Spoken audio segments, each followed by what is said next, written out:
Okay, you guys are going to either love or hate my strongest team for Pokemon Scarlet and Violet. I think you may love it because there is zero type overlap within the members of this team. However, I think you might hate it because aside from the starter, none of the members on this team are from the Paldea region. Each non-starter member has been a part of my previous strongest teams. This channel picks its members based on which ones contributed the most to defeating the mandatory trainers in the game, and sometimes there are mons that are just stronger than others. It's a sad fact. Anyway, before we begin, I'd like to preface this video with a disclaimer. I have not tested this team in Pokemon Violet. This is important to emphasize because the final boss's teams differ in Pokemon Scarlet and Pokemon Violet, which heavily implies that the strategies needed to defeat them are different. That said, I do believe this team is capable of defeating the final boss in Pokemon Violet. The team was able to defeat the final boss in Pokemon Scarlet with an average level of around 57. The final boss's team has an average level of around 66, which makes for an average level gap of around 9 levels. If any of you guys decide to use this team in Pokemon Violet, please share your experiences in the comment section below. And don't forget to subscribe so that you'll be updated when other best team videos come out. I am DFuego, and this is the strongest team for Pokemon Scarlet and Violet.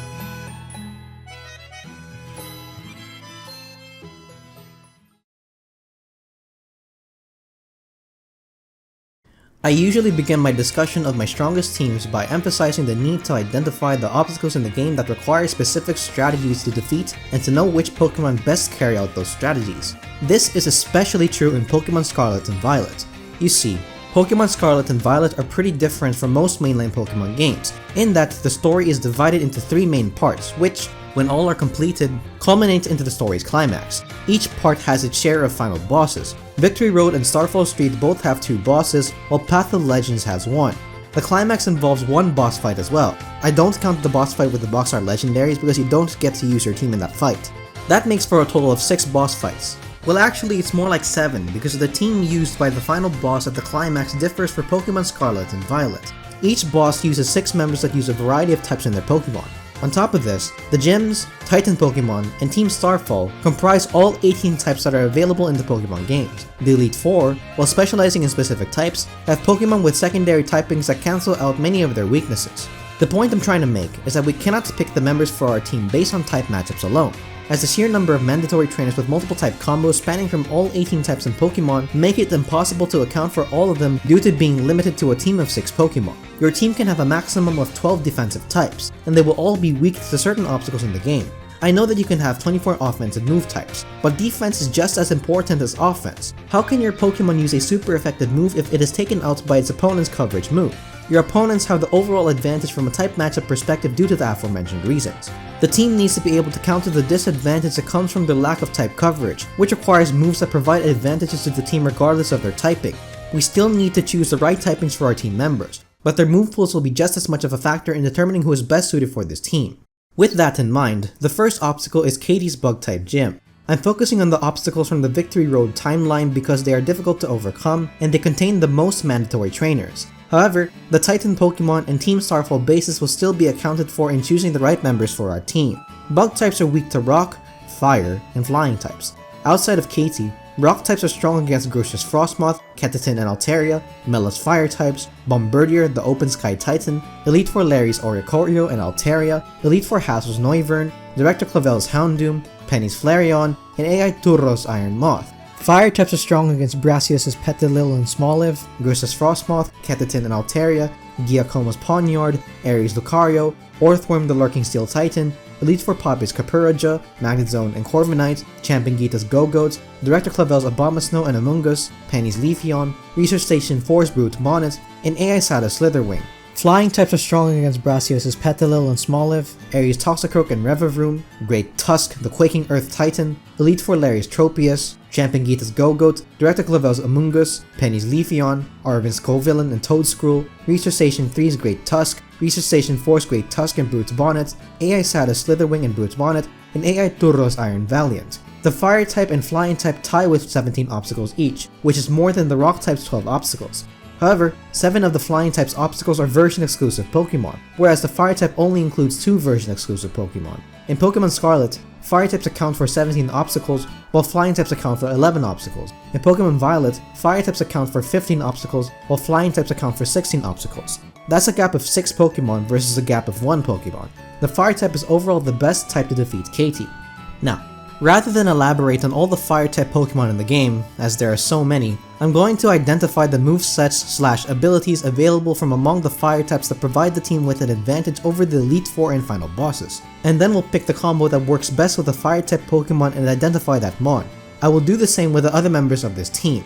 The move combos and abilities that are available are the following: Yawn and Torch Song, Agility and Swords Dance, Agility, Swords Dance and Baton Pass, Stealth Rock, Agility and Nasty Plot, Yawn and Shell Smash, Intimidate, and Quiver Dance. A bunch of these combos revolve around boosting the fire type's speed and offensive tools, which, when done properly, enable the mon to sweep teams. However, doing this requires the mon to be able to withstand hits while setting up, and that is where this approach runs into problems. Setting up Agility and Swords Dance/Nasty Plot takes 4 turns. Yes, we need to maximize their offensive stat because there are mons that we have to attack without a type advantage and still one-shot. Quiver Dance takes 6 turns to set up. If you take a look at the teams of the Elite Four and final bosses where such setups are necessary, we'll see that the fire-type Pokemon is at a disadvantage. Elite Four Rika's Whiscash knows Muddy Water and Earth Power. Elite Four Poppy's Capuraja knows High Horsepower. Champion Nemona's Lycanroc knows Stone Edge, Axle Rock, and Drill Run. Director Clavel's Oranguru knows Yawn and Dream Eater. Arvin's Greedent knows Earthquake. The other Elite Four and bosses know neutral moves that will take out the fire-type Pokemon in 4 turns. Also, the offensive stats of the Pokemon that know these moves isn't high enough to take out neutral Pokemon. How do I know? Because one of the mons that used this setup and has a higher attack than those mons could not take out all the mons where he used the move with a type advantage against him. If he cannot even take out a Pokemon with a super effective move, how can a Pokemon with a lower attack take out opponents using a neutral move? The speed and offensive stat boost strat is very powerful, but it isn't compatible with the fire-type Pokemon.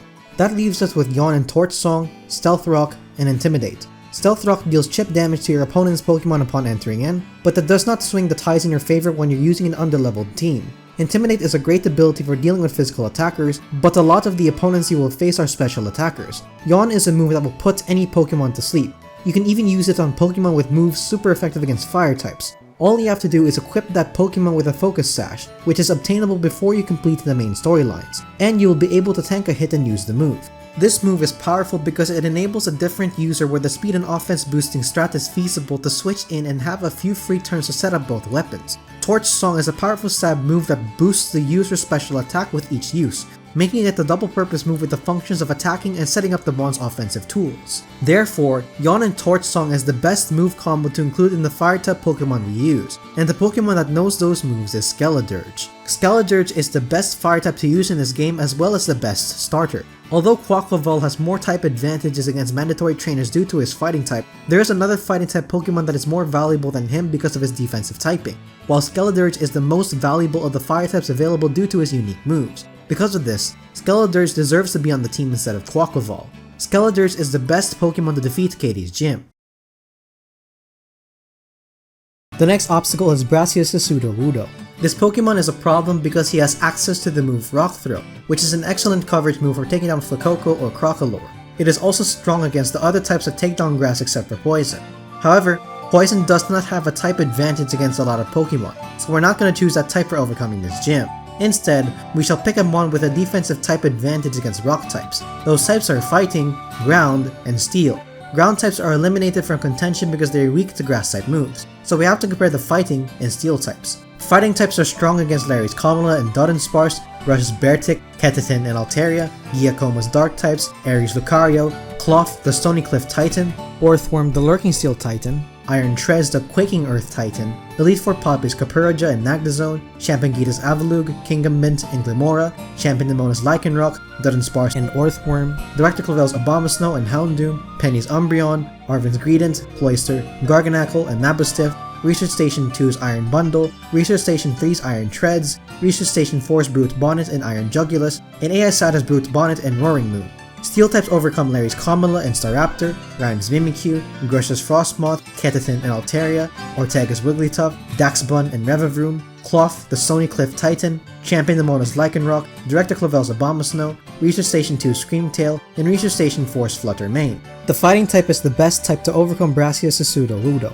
The moves among fighting types that give the team an advantage are Agility and Swords Dance, Bulk Up, Calm Mind and Baton Pass, and Swords Dance and Baton Pass. We're going to be using the fighting type Pokemon to fight against the multiple mons where it has a type advantage, so we can eliminate Baton Pass from contention. Since we're using the mon of choice to go on offense, we need to outspeed our opponents to ensure that we can sweep them, as there are many mons with a type advantage against ours that will take out ours despite the attack boost. That eliminates Bulk Up, Calm Mind, and Swords Dance by itself. We are then left with Agility and Swords Dance, and the fighting type Pokemon that learn those moves are Lucario, Gallade, Phalanx, Hawlucha, and Flamigo. To narrow down which option to pick, we have to look at the offensive moves they can learn in addition to the fighting type. I counted all the obstacles each type overcomes when used in conjunction with the fighting type, and the ice type comes out on top with the most obstacles. Since Phalanx, Hawlucha, and Flamigo don't learn strong ice type moves, they are eliminated from contention. That leaves us with Lucario and Gallade. As they are using the same offensive moveset, the two can be differentiated based on their defensive typing. Lucario is a Steel type, while Gallade is a Psychic type. Both dual typings are weak to 3 types, but Fighting and Steel has 8 resistances and 1 immunity, while Fighting and Psychic only has 2 resistances. This makes it easier in general for Lucario to set up Agility and Swords Dance due to being dealt minimal damage, an advantage which is evident from setting up against Larry's Kamala, Grosh's Frostmoth, Giacomo's Pawniard, Orthworm the Lurking Steel Titan, Elite Four Larry's Tropius, and Penny's Umbreon. Lucario is the best Pokemon to overcome Brassius' Sudowoodo.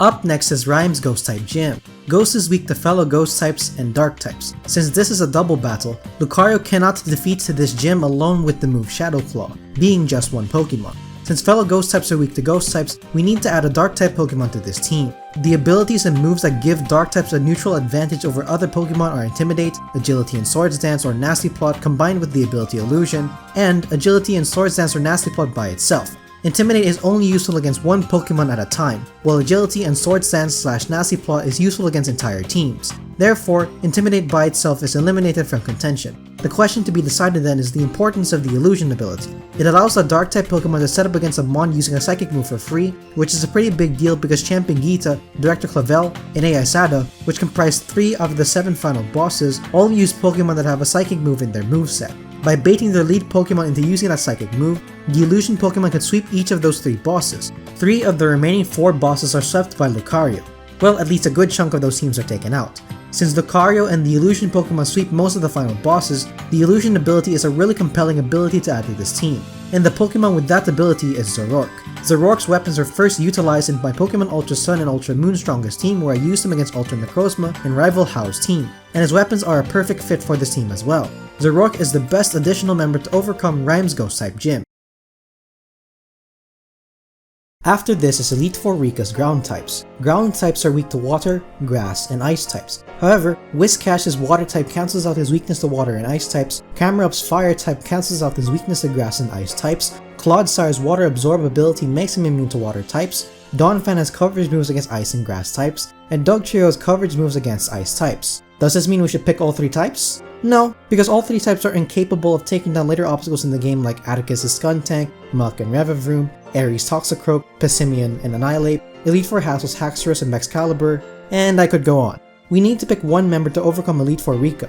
To do this, we have to pick a Mon from among the 3 types that can take out Elite Four Rika's Pokemon despite the team being built to cancel out its weaknesses to the 3 types. From a defensive perspective, Water has the advantage as none of Elite Four Rika's Pokemon have coverage moves against it. The moves and abilities that give the Water type a neutral advantage are Intimidate combined with Dragon Dance, and Agility and Bulk Up or Swords Dance. In picking previous members for the team, I ignored the Intimidate ability because that ability only works with one Pokemon at a time, but this time it is being offered in addition to a move that enables the Mon of choice to sweep teams. In our team of 6, we have to account for defense just as much as offense, meaning we cannot rely on sweepers to comprise the whole team since they are vulnerable while setting up.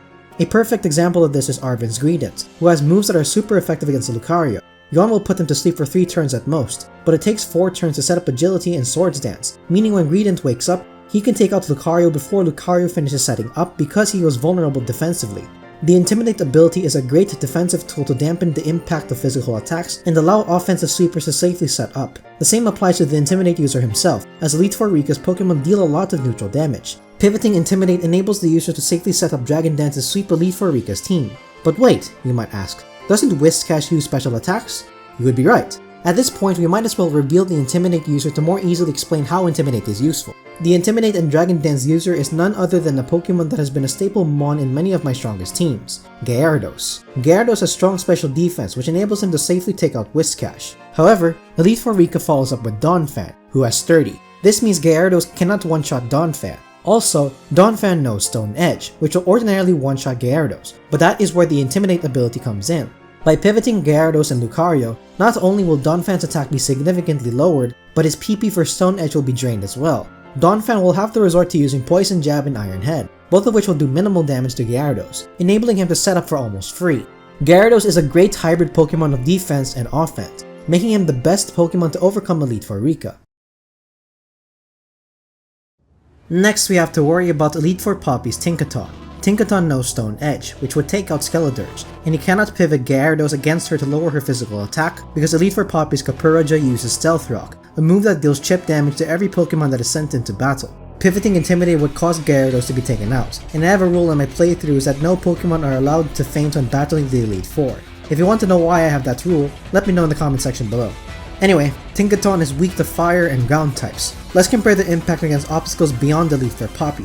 Fire types are strong against Elite Four Larry's Tropius, Championita's Go-Goat, Giacomo's Pawniard, Atticus's Revavroom, Ares' Lucario, Director Clavel's Abomasnow and Amoonguss, Penny's Leafeon, Orthworm the Lurking Steel Titan, Research Station 4's Brute Bonnet, and AI Sada's Slitherwing. Ground types are strong against Championita's Kingambit and Glimora, Championamona's Orthworm and Palmot, Giacomo's Pawniard, Melo's Fire types, Atticus's Poison types, Ares' Toxicroak and Lucario, Director Clavel's Houndoom, Penny's Flareon, Cloth the Stony Cliff Titan, Iron Treads the Quaking Earth Titan, Arvin's Garganackle, Research Station 3's Iron Treads, Research Station 4's Iron Treads and Iron Hands, AI Sada's Sandy Shocks, and AI Turro's Iron Moth, Iron Hands, and Iron Thorns. The ground type is the better type to defeat Tinkaton. The moves and abilities available from among the ground types are Agility and Swords Dance, Yawn, Intimidate, and Stamina.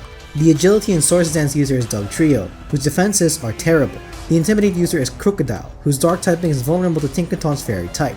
Using Yawn on the Mon meant to take down Tinkaton gives Tinkaton a free turn to attack, and her Gigaton Hammer deals a lot of damage. That leaves us with Stamina. Stamina gives its user a boost to its physical defense every time it is hit by an attack. This is useful against Tinkaton because she uses physical attacks, meaning her moves lose more impact with each turn. It also makes the user powerful against any other physical attacker. Stamina gives the ground-type Pokemon a defensive advantage against neutral Pokemon, which makes it an ideal inclusion on the team. The Stamina ground-type Pokemon in this game is Mudsdale. Mudsdale is a beefy Pokemon that not only can tank physical attacks, but can withstand special attacks as well. He is a great Pokemon to rely on for sticky situations because he also has a good physical attack stat. In addition to the obstacles the ground type overcomes, Mudsdale can contribute to defeating Ortega's fairy types with the move Heavy Slam. The one he cannot take down is Azumarill, who Lucario will take out using Poison Jab. Mudsdale can also contribute to defeating the rest of Ares' fighting types as they use the move Close Combat, which is a physical attack that lowers their defenses. It's better to rely on Gyarados, Skeledirge, and the last Pokemon of choice to take on Revavroom, as Gyarados' Intimidate ability lowers his physical attack, and Gyarados is immune to the super effective move used against Skeledirge, while Skeledirge is immune to the other attacking moves of Revavroom. The last one is needed because you cannot PP stall Revavroom. Mudsdale's typing and ability makes him well geared to take down a good chunk of the obstacles in this game, making him a great addition to this team. The remaining obstacles that have yet to be accounted for are Elite Four Hastle's Dragon types, Ares' Revavroom, Tatsugiri the fake Dragon Titan, and AI Turro. The Dragon Pokemon in Ares' Revavroom are weak to the Fairy type.